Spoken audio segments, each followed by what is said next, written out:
का भजन करेंगे तो कर्दम ऋषि भी वन में चले गए।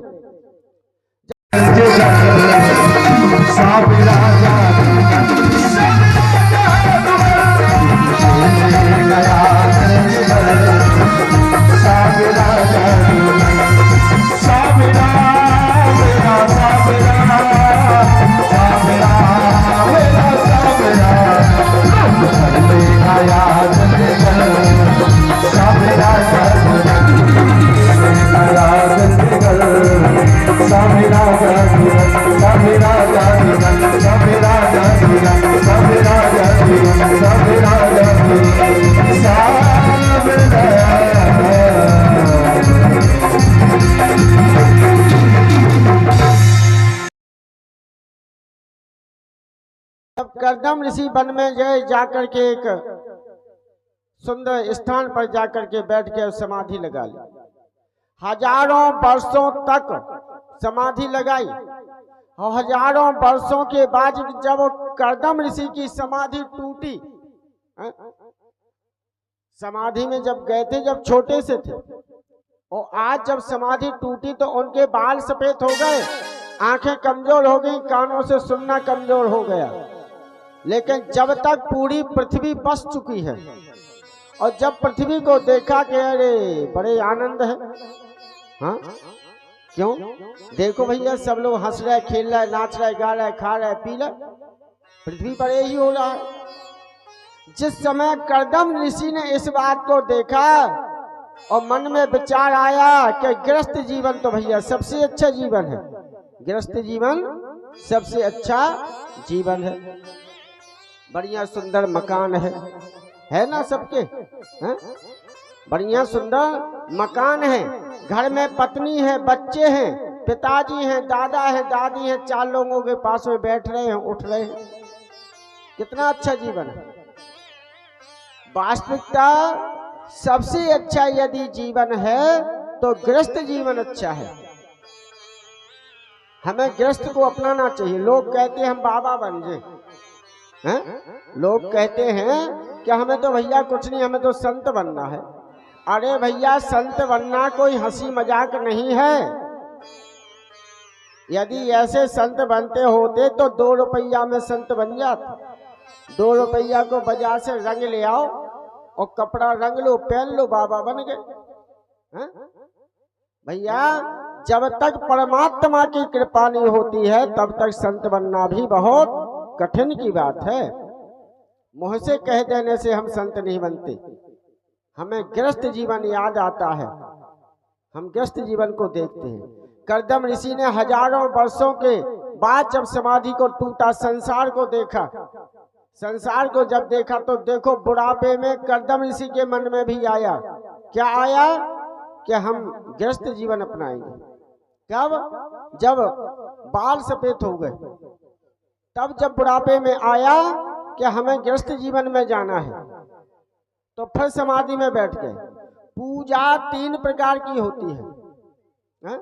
पहली पूजा होती है हमारी रोज की, जो रोज हम अपने अपने घर में पूजा करते हैं, ये पूजा है, नित्य पूजा है ये। और दूसरी पूजा होती है नियमित की पूजा है। नियमित पूजा ये होती है कि किसी विशेष काम के लिए पंडितों को हम बुलाते हैं, अनुष्ठान इत्यादि संकल्प करके हम पूजा घरों में करवाते हैं। कोई वेदी हवन है, कोई शंकर जी है, कोई पाठ है, कोई जाप है, तो एक विशेष काम के लिए हम पूजा करवाते हैं। और तीसरी पूजा होती है काम में पूजा। काम में पूजा होती है कि कोई हमारे ऊपर समस्या है, संकट है, तो उस संकट को दूर करने के लिए हम कामना के लिए पूजा करते हैं। तो जो यहाँ पर कर्दम ऋषि ने पूजा की है, भजन किया है, अनुष्ठान किया है, वो इसीलिए किया है कि हमारा विवाह हो जाना चाहिए, शादी होनी चाहिए। कब? बुढ़ापे में। और भगवान तो भैया अंतर्यामी है। भगवान ने देखा कि देखो जवानी तो इन्हें निकाल दी, बुढ़ापे में मन में आया कि शादी हो जाए, है? और शादी के लड़ुआ भैया जी ने खाए, वही से पूछो शादी के लड़ुआ की ने खाए, हाथ उठाइए जरा। सबरे लड़ुआ बैठे ताते को के भी आओ नहीं भाई। हाँ? की ने खाए शादी के लड़ुआ, हाथ उठाइए। अरे वाह, शादी के लड़ुआ भी बड़े विचित्र हैं। बाजे देखे बारात में बाजे देखे हैं? वे बाजे रहे दो ठुके ऐसे गोल गोल जिन्हें झुनझुना कर हैं, झुनझुना। उनकी कभी तुमने आवाज समझी, कभी ध्यान से आवाज सुनी? इनकी आवाज कैसी है झुनझुना की? कभी सुनना ध्यान से, जब झुनझुना वो बजावे तो उसकी आवाज सुनना ध्यान से, वो क्या कहता है झुनझुना। एक बाजा झुनझुना होता है, दूसरा एक बाजा होता है गोल गोल, यहाँ बीच में कर लिया, यहाँ से डंडा मारा, यहाँ से हाथ मारा, उसकी भी आवाज सुनना। और एक और होता है दो पतली पतली लकड़ियों से ऐसा ऐसा मारता है, हा? इनकी आवाज तुम तीनों की एक बार सुनना जरूर, और फिर इसको देखना कि क्या कहते हैं। भैया ब्याह में जब झुनझुना जब बजते हैं वो एक ही चीज कहते हैं, झंझट में फंसे, झंझट में फंसे, झंझट में फंसे, झंझट में फंसे, झंझट में फंसे। झुनझुना की आवाज एक ही निकलती है, झंझट में फंसे, झंझट में फंसे, झंझट में। तो दूसरा वाला जो बाजा होता है वो क्या कहता है, कब तक के लिए, कब तक के लिए, कब तक के लिए, कब तक के लिए, कब तक के लिए, कब तक के लाने फंस गए। तो दो लकड़ियां वाला कहता है कि हर दम के लिए, हर दम के लिए, हर दम के लिए, हर दम के लिए। फंस गया बेटा तुम हर दम के लाने अब तो भैया लोग बात कहते हैं कि बच गए तुम्हारे बाजे। हा? जब शादी हो जाए तो क्या करने लगत के ओ बाजे बच गए तुम्हारे। यहाँ पर करदम ऋषि बुढ़ापे में विचार कर रहे हैं कि ब्याह हो जाए। भगवान आए, भगवान ने आकर के कहा क्यों बाबा शादी करने का, ब्याह करना। करदम ऋषि हाथ जोड़ करके प्रार्थना करने लग गया कि नहीं महाराज हमें शादी नहीं करने बुढ़ापे में। बोले अरे अभी अभी तो तुम पूजा कर रहे थे, तपस्या कर रहे थे, मांग रहे थे कि हमारा ब्याह हो जाए, और अब कह रहे हो कि हमें ब्याह नहीं करना। तब करदम ऋषि महाराज कहने लगे कि प्रभु इच्छा तो मन में आई थी कि शादी हो जाए, पत्नी आ जाए, लेकिन प्रभु आपका दर्शन हो गया तो अब हमारी इच्छा नहीं है शादी की।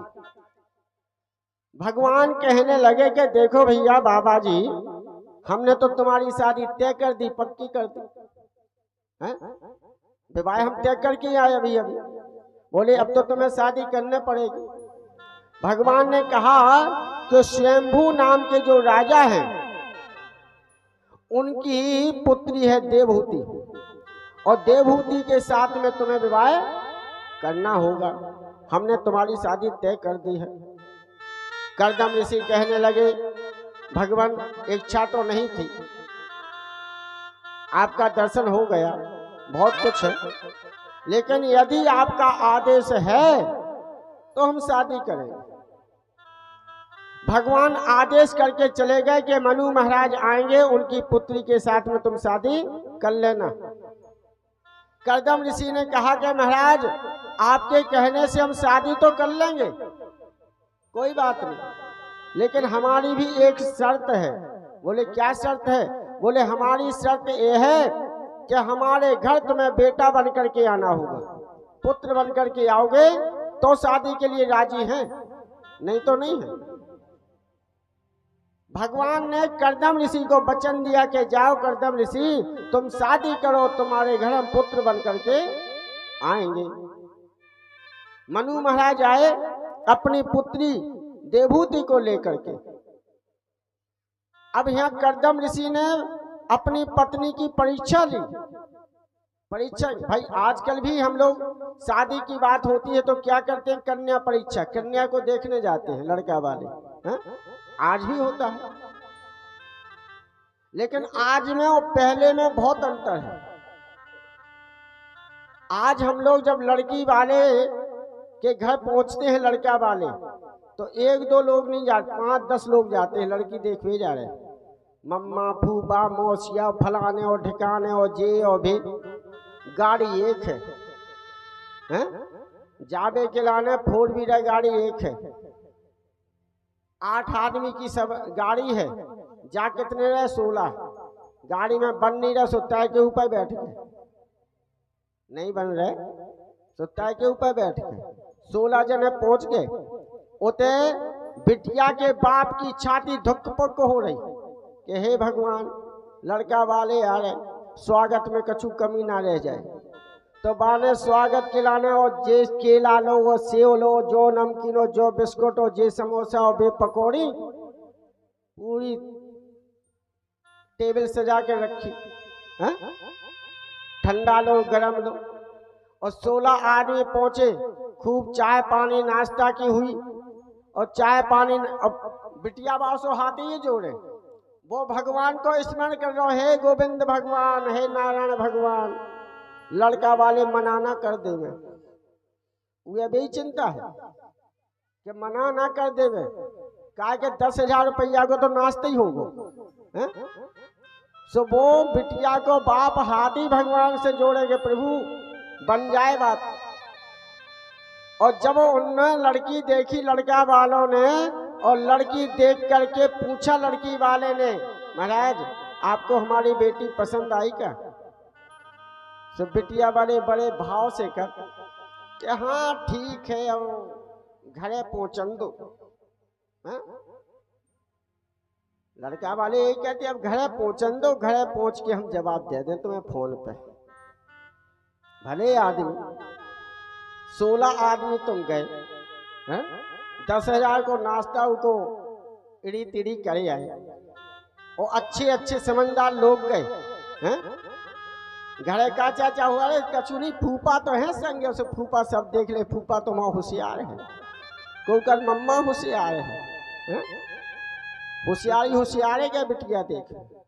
और बे 16 आदमी भले आदमी जो फैसला नहीं कर पाए होते कि हाँ हमें तुम्हारी बिटिया पसंद है या नहीं है, कि क्या कमी है, कि क्या है, फैसला नहीं कर पाया। जवाब एक ही निकलता है कि घर जाकर के हमें जवाब दे दे।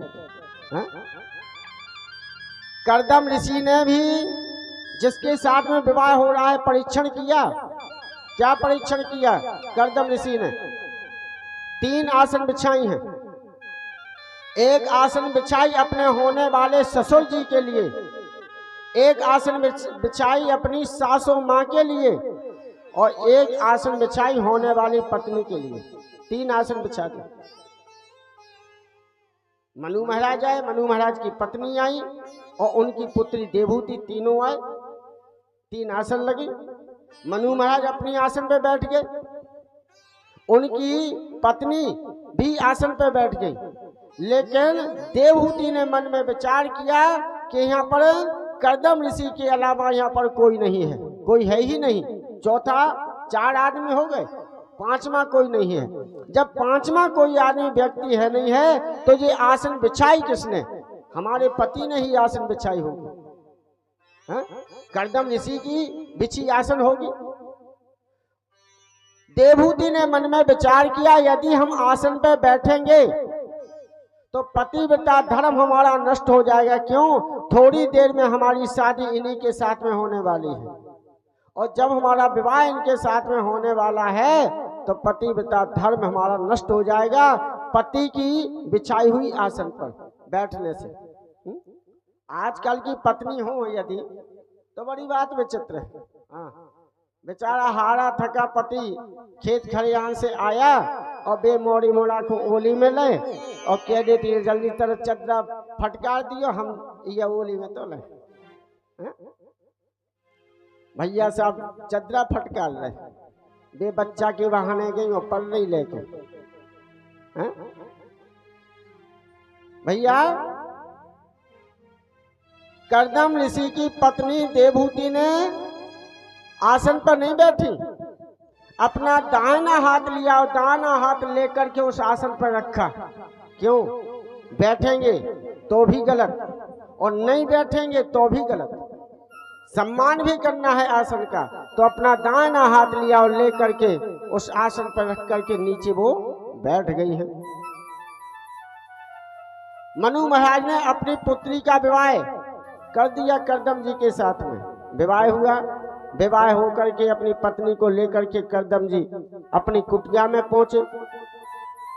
देवहूति ने जब अपनी घास फूस की कुटिया को देखा, जहां पर हजारों पक्षी उसी कुटिया में रहते हैं, सैकड़ों जीव जंतु उसी कुटिया में रहते हैं, देख करके देवहूति ने अपने पति से पूछा, महाराज ये क्या है?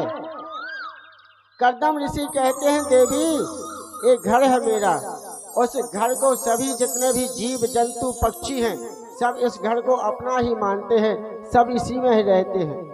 महाराज आपका निवास कहाँ है? बोले कोने में वो जो 1.5 फुट की जगह है हमारे लिए काफी है, इस 1.5 फुट की जगह में हम रहते हैं। देवी अब इस घर की तुम मालकिन हो, अब इस घर को जैसा तुम चाहो वैसा तुम संभालो, हम थोड़ा सा भगवान का भजन कर लें। करदम ऋषि पुनः फड़ समाधि में बैठ गए, और जब समाधि में बैठे तो करदम ऋषि की ऐसी समाधि लगी कि हजारों साल निकल गए। यहाँ तक कि देवहूति के बाल सफेद हो गए, बुढ़ापा आ गया, खाल लटक गई। हजारों सालों के बाद में जब करदम ऋषि की समाधि टूटी, सामने एक बूढ़ी सी बुढ़िया को देखा, पूछा, देवी आप कौन हो? देवहूति ने हाथ जोड़ करके निवेदन किया, स्वामी भूल गए, मैं आपकी पत्नी हूं, आप मेरे पति हो। करदम जी कहते हैं कि कब विवाह हुआ? बोले महाराज एक मनु नाम के राजा आए थे, मैं उनकी पुत्री हूं, उन्होंने आपके साथ में विवाह किया था, आप प्रभु समाधि में बैठ गए, हजारों साल हो गए हैं। करदम ऋषि को याद आया कि हाँ हमारा विवाह हुआ था। जब याद आया तो कहा, देवी तुम इतने दिनों तक कहाँ रही? बोले प्रभु हम कहाँ जाते, क्यों? क्योंकि पत्नी का घर पति के लाने स्वर्ग है, पत्नी को पति का घर ही सब कुछ स्वर्ग है, और बिना आपकी आज्ञा लिए हम कहाँ जाते? प्रभु हम तो आपकी सेवा में ही लगे रहे। करदम ऋषि जी कहने लगे, देवी तुमने बहुत तपस्या की है। आज करदम ऋषि ने अपनी पत्नी से कहा, देवी आंख बंद करो, और जैसे ही देवहूति ने अपनी आंखों को बंद किया, सुंदर सा एक सरोवर प्रकट हो गया। करदम ऋषि ने अपनी पत्नी का हाथ पकड़ा, हाथ पकड़ करके सरोवर में डुबकी लगाई, तो आज 18 साल के करदम ऋषि हो गए और 16 साल की देवहूति हो गई। आज से इनका जीवन प्रारंभ हुआ है। तो है मध्य मानवे मानदाय, आज से इनका जीवन प्रारंभ हुआ करदम ऋषि का। इनके यहाँ 9 कन्याएं हुई। क्यों? करदम ऋषि को मालूम था कि भगवान को हमारे घर पुत्र बनकर के आना है। भगवान से मैंने वचन लिया था कि आपको हमारे घर बेटा बनकर के आना होगा, लेकिन बेटा नहीं हुआ, कन्याएं हो गई 9। हमारे घर में यदि एक बिटिया हो जाए तो हम चिंता में पड़ जाते। बिटिया भाई है? आज के समय में लड़कों को ज्यादा लोग बात चाहते लड़का हो जाए।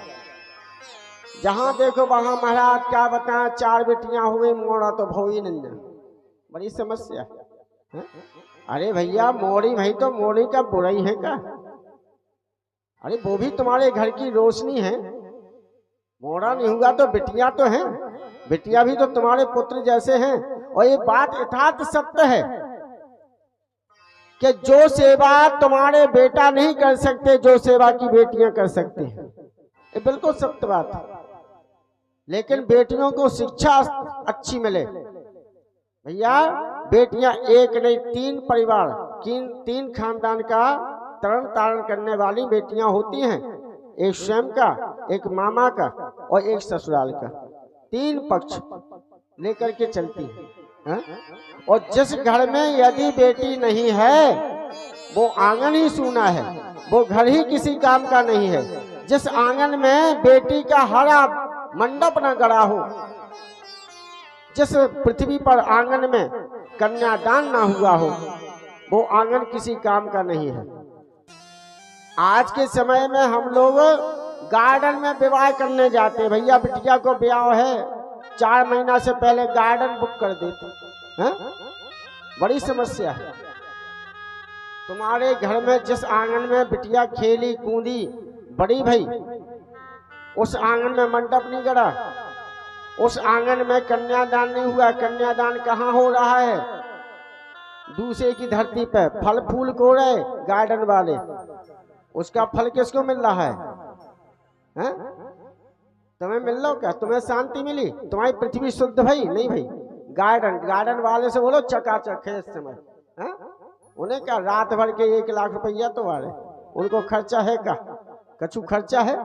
लक्ष्मी बरस रही। वास्तविकता जहां पर देखो भैया धर्म होता है, कीर्तन होता है, कथा होती है, जिस जगह पे कन्यादान होता है वो धरती फलती फूलती है, वहां का वातावरण ही अलग होता है। आप देखना जिस मंदिर पर नियम से सुंदरकांड के पाठ हो रहे हो या कीर्तन हो रहा हो या भागवत कहाँ नियम से चल रहा हो, वहां की रौनक देखना आप। और उसके आसपास कोई और मंदिर है, वहां की रौनक देखना, आपको अलग दिखेगा। जिस आंगन में जितने ज्यादा कन्यादान हो गए होंगे, उस आंगन की रौनक उतनी ही ज्यादा चमक होगी। ये प्रभाव है धर्म का। लेकिन हम लोग आज विचलित हो गए हैं काय में, शौक में, केवल शौक, पैसा, दिखावा, दिखावे में हम लोग दिखावे के पीछे पड़ गए। कर्दम ऋषि की यहाँ 1 नहीं 9 कन्याएं हुई हैं। कर्दम ऋषि के सती महारानी, सती जो है अनुसुईया, एक कर्दम ऋषि की ही पुत्री है। ऐसी ऐसी 9 कन्याएं हुई हैं और 9 ही कन्याएं साधु संतों को विवाही गई। विवाह क्या हुआ? कर्दम ऋषि के मन में आया कि हे भगवान कितने चक्कर में डाल दो हमें। क्यों? आपने हमें वचन दिया था कि तुम्हारे घर हम बेटा बन करके आएंगे, और बेटा तो हुआ नहीं, बिटियां 9 हो गई। तब भगवान मुस्कुराने और 10वीं संतान के रूप में आज कर्दम ऋषि की यहाँ भगवान कपिल बन करके आए हैं। बोले कपिल भगवान की जय। जैसे कर्दम ऋषि के यहाँ कपिल भगवान आए, कर्दम ऋषि ने उस कपिल भगवान की मूर्ति को अपने हृदय में विराजमान किया और दंडवत किया और सीधे जंगल में चले गए। बस भगवान, आपको हम यही तो चाहते थे, हमारी मन की कामना पूर्ण हुई। अब तो आपकी छवि को अपने हृदय में विराजमान करेंगे और भजन करेंगे, चले गए। कर्दम ऋषि की जो पत्नी देवहूति हैं, देवहूति ने बढ़िया चौका लगाया, सिंहासन बनाया, सिंहासन पर कपिल भगवान को बैठाला और बैठाल करके कपिल भगवान से कहती हैं, प्रभु ये मन बड़ा चंचल है। कपिल भगवान से कहती हैं, प्रभु ये मन है, मन बड़ा चंचल है, आपकी भक्ति को हम कैसे करें? मैं अपने मन को आपके चरणों में कैसे लगाएं? तब भगवान कहते हैं, निर्वर्ण नित्य राम भूमन सजिंद्रा कृष्णात हो। कपिल भगवान कहते हैं, माता जी, मन को यदि परमात्मा के चरणों में लगाना है तो हमें